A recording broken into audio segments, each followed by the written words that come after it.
If you've ever wondered what hell looks like, then perhaps you've never been to Oakland.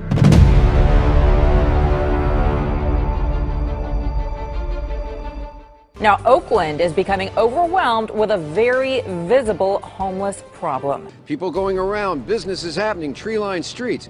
But there's another side of Oakland that they're not so eager for you to see. Now I struggle from minute to minute. I could be the next victim here. Just a bridge away from San Francisco, this city was once the pride of the working class, a melting pot of diverse cultures and abundant job opportunities. On the statistics boards, this city is still praised as one of the economic engines of the West Coast, with its strategic port, large enterprises, and the promise of an emerging American dream. However, just veer off the main road, delve into the dimly lit neighborhoods, and you will see a completely different Oakland. Rows of tents lining the sidewalks, the stench of waste permeating the air, and the vacant stares of the homeless like souls trapped in an endless nightmare. In today's video, let's explore an Oakland that no one includes in travel brochures. A city painted with the glow of prosperity, but behind it lies a reality that makes anyone shudder when looking straight at it. As always, what you're about to hear is not meant to spread pessimism, but to open up a more multifaceted perspective from various sources. Watch until the end, because what I am about to provide may help you better understand what's really happening, and from there, it could help you prepare more solidly for the future. Are you ready to unveil the hidden truths of one of the cities celebrated as a symbol of American prosperity? Let's get started. Oakland. The city is just a bridge away from the glittering glass towers of San Francisco. From here, you can see the light reflecting off the billion-dollar offices of Silicon Valley, where people talk about the future with words like AI, blockchain, or metaverse. But just a few minutes' drive to the east, a completely different world exists. A world where people live among dilapidated tents, abandoned RVs, gas stations turned into public bathrooms, and parks becoming overnight shelters for hundreds of people forgotten by society. According to the official report, there are currently over 9,700 homeless people in Oakland, a number that has increased by nearly 70% in just the past 5 years, despite the overall number in Alameda County trending downward. What's noteworthy is that more than 75% of them have to live entirely outdoors, without any shelter, without mattresses, without any place to stay. The shelter system can only accommodate about 1/4. The rest have to find ways to manage on their own. But what breaks people's hearts even more is the increasing number of elderly homeless individuals. The silver-haired heads, the hands that built the prosperity of America, are now clinging to scraps of food donated by charitable communities, huddled in street corners because they have nowhere else to go. Those people were once the backbone of America. They used to pay taxes, used to work for 40 years without a break, once believed that if they worked hard, they would have a peaceful old age. Yet now, they line up waiting for a spot in a cramped shelter, vying for a single bench to catch a nap without being chased away. Lives like these are hidden right next to shopping centers, unfinished buildings, and high-end restaurants. Prosperity, perhaps, is a privilege that only half of this city possesses. As for the other half, they are trapped in a never-ending nightmare with no way out. They don't live in hell. They are trapped in there, by rent prices many times their income, by patchy welfare policies that are not enough to keep them from falling to the bottom, by social doors that are too weary to continue opening. If a city with a GDP as large as a nation's cannot keep its citizens sheltered, what will happen to smaller places? And are we heading towards a future where hell doesn't need to be deep underground, but just a right turn at a familiar intersection? Have you ever imagined that right in the heart of America, there are areas that even the police dare not step into? In Oakland, there are forbidden zones that are not marked on the map, with no barriers or warnings, but anyone living here knows well. There are streets where, when the sun sets, people wouldn't dare walk alone. East 12th Street, a name that sounds nothing special to outsiders, yet it stands as a very real symbol of helplessness. On the stretch of road from 16th to 17th Avenue, nearly 100 homeless people set up tents to live each day, amidst trash, rusty metal, and mud. The authorities once tried to solve the problem by sending bulldozers to clean up. But when the tents were swept away, nothing was replaced. No shelter, no resettlement support policies. And so, they return, like a never-ending cycle with no way out. Going a bit further, Wood Street appears like a large scar on the city's face. There used to be more than 200 people living here, beneath the grey concrete bridges. But Wood Street is not just a camp. It is also a symbol of a forgotten crisis. After a series of major fires, the city had to step in. But just like East 12th, they come to disperse, not to resolve. There is no sustainable solution. Local residents can only sigh each time smoke rises from what used to be someone's home. Even the places that seem the most peaceful, like Mosswood Park, have become temporary homes for dozens of homeless people. In the latest camp cleanup, only 32 out of 41 people were taken to a temporary hotel. So what about the others? They lay out sleeping bags under the trees, spread tarps behind the benches, turning public spaces into makeshift residences. Everyone avoids stepping out onto the street after 6 p.m. because no one dares to gamble their safety in a place that is gradually spiraling out of control. This situation is quietly eroding the people's trust. No one believes that someone is holding the steering wheel anymore. No one thinks they will be protected if something happens. When the law is pushed aside, and those who represent safety and justice also choose to withdraw, what remains to keep society from falling into chaos? How did a city that was once a symbol of diversity and freedom like Oakland end up in this situation? Is it possible that the forbidden zones are not just the forgotten neighborhoods, but also the corners of the community's heart, where people have stopped caring, stopped reacting, and stopped hoping?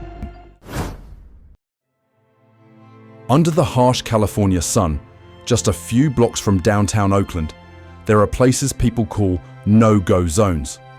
But if you think just passing through is enough, then imagine the lives of the residents or people who cannot leave that place. If just passing through the areas around East 12th Street makes us shudder, then for those who are forced to live there, surrounded by shabby tents, amidst the smell of garbage and the sound of wood and metal being crushed every time the city clears the encampment, they are truly living in a hell right in the heart of modern America. The crashing of wood and metal that once held up an encampment on East 12th Street in Oakland is a familiar sound for residents like Victoria. The sounds of metal and wood splintering after each time the refugee camp is bulldozed have become familiar to the residents who still cling to this area. They're no longer frightened or bewildered by this scene. They simply pack up quietly, rebuild, or just sit still watching everything being swept away as an inevitable part of life. But hell is not just in the temporary tent camps. It spreads to the surrounding streets, where local residents and shop owners are living in a constant state of tension.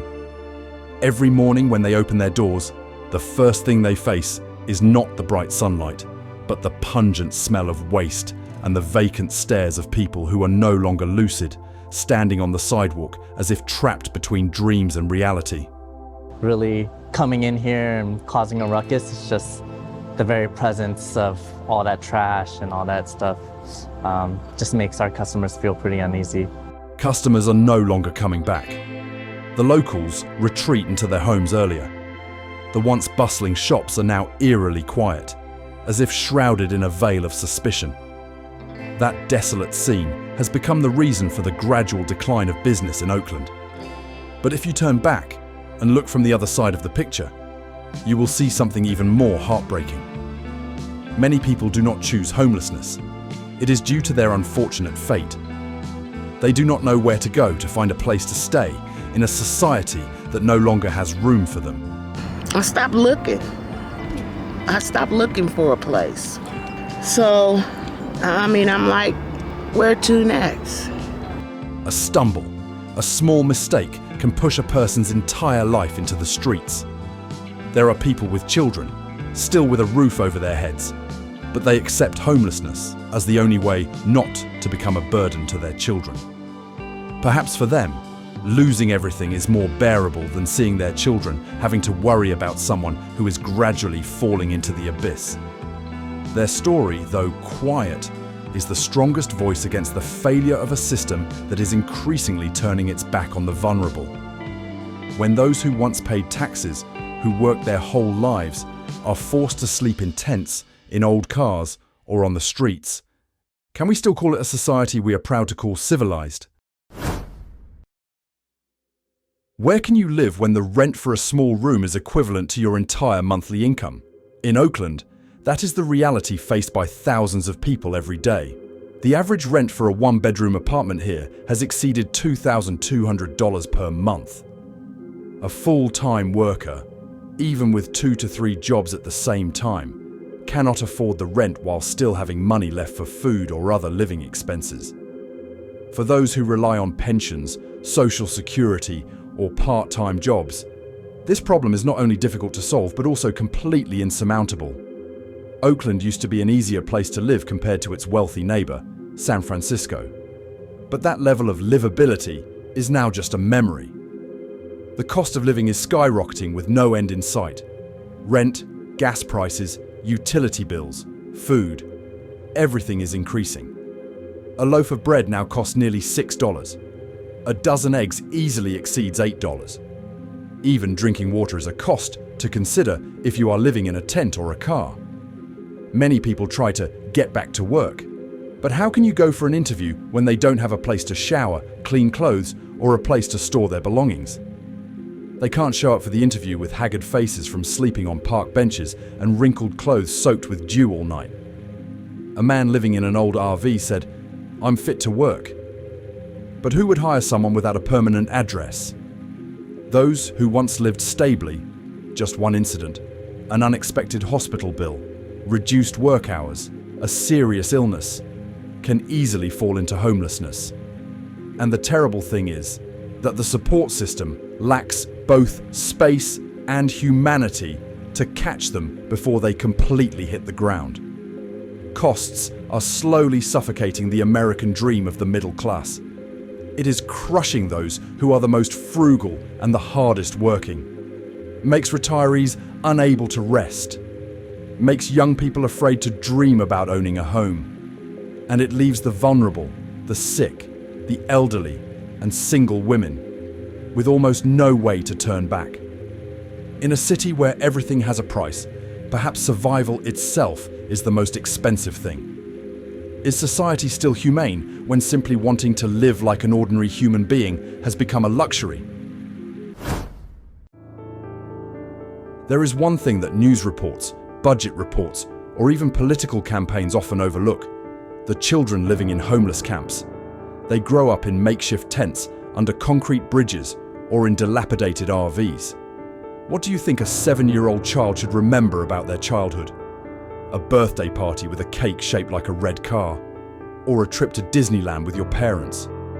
Here, those memories are replaced by images of cramped, tattered tents, the sounds of scuffles among those fighting for sleeping space, and the pungent smell of ammonia from urine around the camp.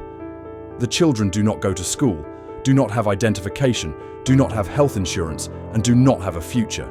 If they are luckier, they will still go to school, but with donated uniforms, worn-out shoes, and backpacks filled with worries.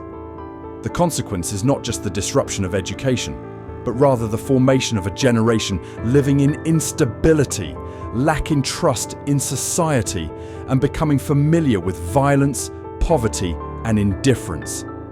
Psychologists call this the generation of prolonged trauma.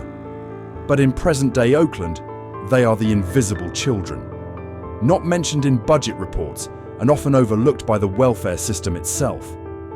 When a child does not feel their own worth, how can they grow up to become someone who knows how to love society? And then, the scariest thing is not in the present, but in the future. When these children grow up, carrying all the wounds they have endured, where will they go? What will they do? Become who? we cannot blame them if one day they turn their backs on society.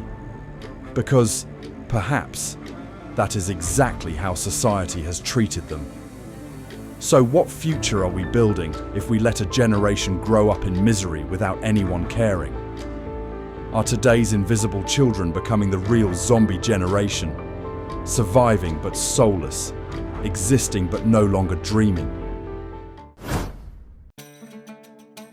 Perhaps the most frightening thing is not the tents flapping in the cold wind by the roadside, but rather how people gradually learn to coexist with them, as if they are a part of the urban landscape. In Oakland, as well as in other major cities like Los Angeles, San Francisco, or Portland, the makeshift camps are no longer something too unfamiliar. No more shaking heads in pity, no more sighs. They remain like a long-standing stain on the city wall. Everyone sees it, but no one cleans it anymore. The homeless, who were once teachers, workers, veterans, fathers, mothers. Now, they are labelled with cold names: failure, lazy, or dangerous. Names replace identities. Labels replace life stories. No one asks, what did they once have? And what have they lost? And so, society builds an invisible wall, a divide between us and them. We, those who still have a roof to return to, still have sumptuous meals on the table. They, the warnings from a society gradually falling apart that no one wants to listen to. The mirrors that everyone tries to turn away from. Maybe at some point, the tents will no longer evoke pity, and no one will look back. And if that day comes, do you think the scariest thing is how many people are without a home? Or is it the indifference in each of our hearts? If you ever thought that a bleak future was something reserved for movies or apocalyptic scenarios, then try standing at the intersection of San Pablo and West Grand on an early morning in Oakland. Steam rises from the sewer, plastic tents soaked from the night dew, and shadows of people quietly inserting hoses into fire hydrants to brush their teeth. No eerie background music, no cinematic effects. There is only one clear truth. A city is slipping off its own orbit. Oakland used to be seen as a breath of fresh air, compared to expensive San Francisco or tech-choked San Jose. But now, even the middle-class residents who once saw this as a lifeline are feeling the ground beneath their feet shake. Rent prices continue to rise. Crime is increasing around homeless camps. Small businesses are closing or relocating. Public schools are facing budget shortfalls, and the community healthcare system is overwhelmed. It's not just homelessness, it's a comprehensive decline in the ability to maintain a stable life. When a city can no longer ensure that its residents have a roof over their heads, a safe workplace, a nearby health station, and a school for their children, then that city is no longer a place to live. It's just a place to survive, if you're strong enough.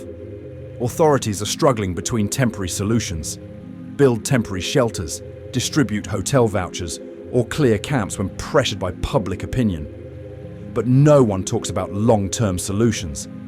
There is no specific plan for sustainable housing at an affordable cost, and no one has the courage to ask the question, what is making us so powerless?